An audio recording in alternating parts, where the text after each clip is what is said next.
Lest I be a castaway, chapter 9. I am not judging you. As I heard the tiny little knock knock on my front door, it scared me. No one should be able to get past my entry gates. But someone was inside my porch, late at night. In fact, almost midnight. I had been ill with the flu and had a terrible fever. Early that morning, my brother had called and asked to bring a truck and remove some of his daughter's furniture from my garage. When he heard my voice, he told me he was bringing me some orange juice. I fell back asleep. When he arrived, I unlocked the gates and gave him my keys to use until they were finished. They left after they filled the truck and swiftly said goodbye. Most of the day, I laid around in bed. Tap, tap, tap came suddenly, and I realized several hours had passed and it was late. I was really startled as I peered out of the peephole. I didn't see anyone, so I said, "Hello." Then a voice said, "Hello," down at my waist level. I said, "Who is it?" She said, "Judy, you left your keys in the door." I knew Judy. She was the little girl who lived next door. I had fetched her balls and toys several times after they had flown into my backyard.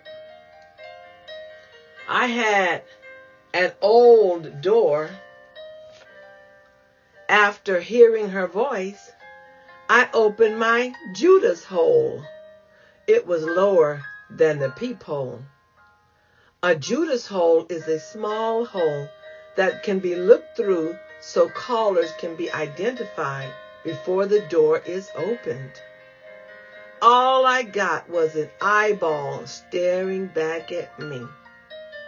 I opened the door and she handed me the keys. Her mother, Nadine, was parked in my driveway and said, "Judy spotted your keys from the street as we passed. She insisted on bringing them to you." My, how I thanked them, because we lived on a busy street and there was a lot of foot traffic in the neighborhood. I was trying hard not to be afraid. Anyone could have seen those keys and come on in. As I was thanking them, Judy began to say, "Can I stay here, Mom? Can I stay with her?" She was jumping and excited. Her mom looked at me and I said, "What's going on?"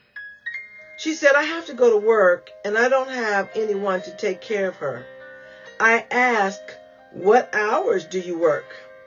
She said, "Graveyard." I work in Century City as a night guard. I usually leave her in the van and check on her as I stroll by. No one is in the building. The little girl was running back and forth to my door. So I said, "Well, she can stay all night." Her mom said, "Okay, thanks." Judy ran, grabbed her bag out of the back seat, and ran into my house. Her mother started the motor and got ready to leave. I was just standing there on the grass and I asked her, "Aren't you going to come inside and see where your daughter will be staying and sleeping?"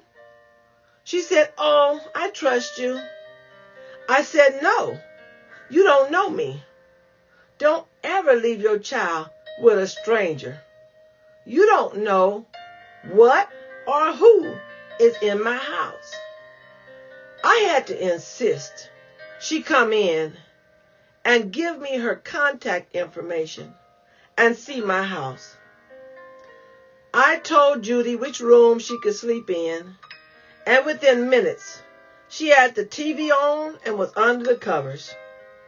I chuckled to myself as her mother was chastising her and telling her how to behave. I knew Mom had to leave, so I told her, she'll be okay.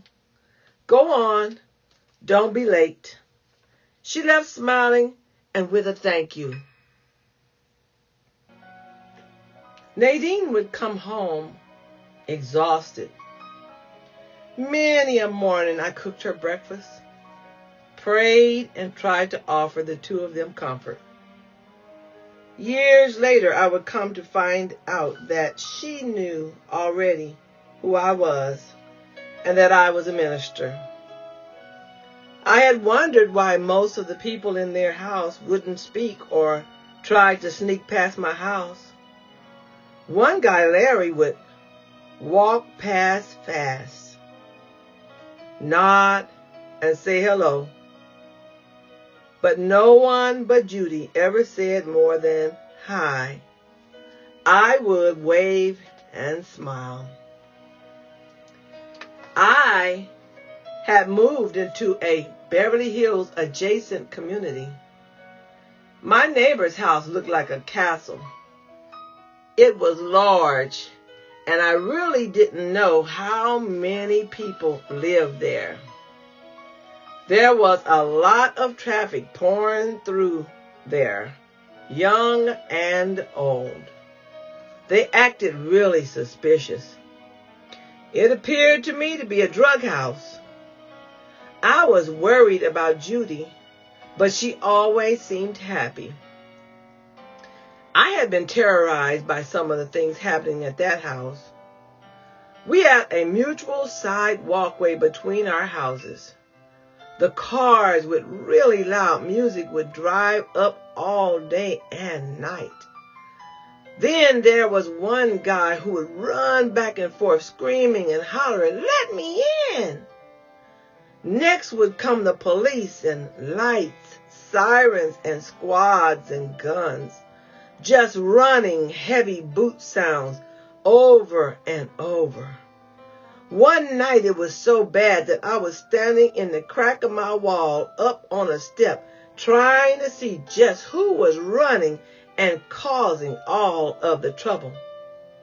It was a young man and he looked angry. This happened over and over until I couldn't sleep at night. I felt any minute they're going to come next door and break into my house. I was really praying for God to protect me. One night, I had a dream, and I saw these tall people standing in my front yard. They were walking and talking, but they were watching and looking for something. They had large fighting sticks in their hands. Then God said to me, "Look on the left side of your house." I looked and I saw massive amounts of these tall people sitting, standing, walking, and talking. Then all the way to the back of my house and into the weeds and touching a back fence. Then to the right side. They were everywhere. I finally noticed that they were guarding my house. Then God said, "Every blade of your grass is covered. They are encamped around you. Nothing better not step on your yard." That's when I understood the scripture. Psalms 34:7. The angel of the Lord encampeth around about them that fear him and delivereth them. I had an army of angels surrounding my house, and God let me see them. I knew they were there from then on. One Sunday, after I had come home from service, I put on my robe and laid down to relax. I heard the Lord say, "Get up. Go tell that man next door, I am not judging him." I woke up and sat up in the bed, thinking about what I had heard. I decided to ignore my thoughts and lay back down. God said, "Get up. Go now and tell him I said I am not judging him." Well, my thought was, I don't mess with them, and they don't mess with me. Well, this time, I got up and felt the urgency to go now. I was on the move. My robe could be worn outside and had nothing showing more like a caftan robe. I had often worn it outside. I ran straight out of my door to my neighbor's house. I knocked and rang the doorbell several times, but no one answered. Woo! I felt relieved. No one is home, and I was obedient. I thought, I must have made that up. I ran swiftly back home and sat down on my bed. Instantly, God said, "Get up and go back," with an urgency. I ran out so quickly that I left my shoes. As I started to knock, the door opened. The man said, "Hi, Barbara." I immediately thought, how does he know my name? It was the guy who always ran past my house and nodded his cap. He said, "I thought I heard someone knock, but when I opened the door, no one was there. Come on in." I'm Larry. My heart fell to the ground. Oh no, I can't go in that house. I don't know why God sent me over here. I started to pray for my safety and entered through the door. It was nice. He offered me a seat on the sofa. I mean, I had never peeked or had any idea what that large house looked like. It was partially furnished. So after exchanging our greetings, I told him, "I'm not sure what this means to you or why I'm here, but that God gave me a message for you. He told me to tell you he is not judging you." Well, tears popped into his eyes, and he began to weep. Larry said, "I'm a minister." I was like, "What?" I backslid after I started drinking, and I ended up in a divorce. I worked as an associate pastor at a large church in Los Angeles. My wife left me with my son to raise. Have you ever seen my son? He lives here. I said, "No, I don't think so." I asked, "Is he the boy that runs and screams to get in?" Obviously, I was getting bolder. He said, "No, that's my nephew who wants to live here. But he is trouble. He caused his friends to go to jail and almost got my son involved in his racket. I'm sorry for all the disturbances, the police and all. I've been embarrassed because I knew you could hear us. Yesterday, he just came and broke out my window." Larry sighed. He appeared to be overwhelmed by it all. I'm the one who calls and reports him. Suddenly, the loud music started outside, and a car was pulling up into the driveway. It was a common sound to me, and I felt fear arising in me. It's that crazy guy. I was stressing and wanted to leave. After a bit, I heard the back door open, and a dog rushed in and started licking my bare feet. I was ready to flee when the man said, "I want you to meet my son." I didn't know what was going to walk through that door. They had terrified me so. Larry said, "Come meet Miss Barbara, our neighbor."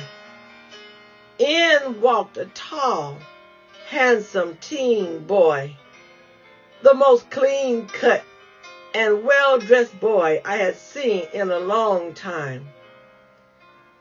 He smiled and said, "I've never seen you before." "Hi, Mother." Oh, my heart dropped. And I said, "Hi, baby." He came and shook my hand. All I could say is, "He seems wonderful." He hugged his dad and left to feed his dog. My neighbor Larry explained how hard it had been for him to raise his son alone, but he had done it. Now it seemed like every demon from hell was after him. His divorce was so embarrassing that he had gone into severe depression and just started drinking.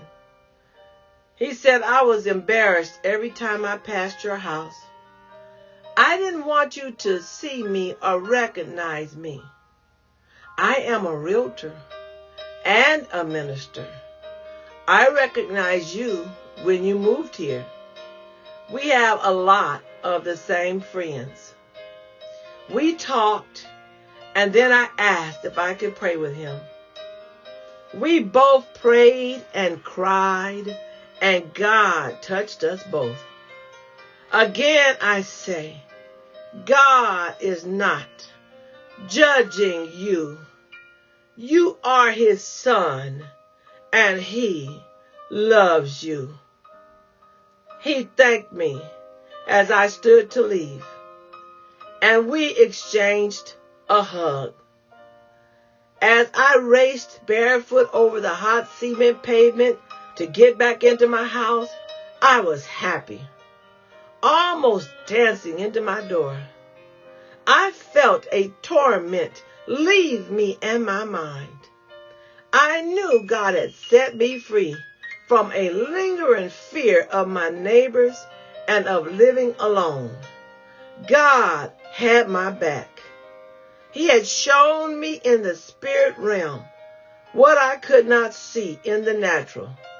Angels camped and protected me. About 2 months later, I moved to a different city. I have heard that my neighbor Larry gave his life completely back to God and has been restored back into the ministry. Judy and her mom Nadine continued to visit, and I would babysit Judy at night up until I moved away. We, as believers, have a job of restoration and reconciliation. We could help so many if we would just obey God. Castaway, chapter 9. I am not judging you.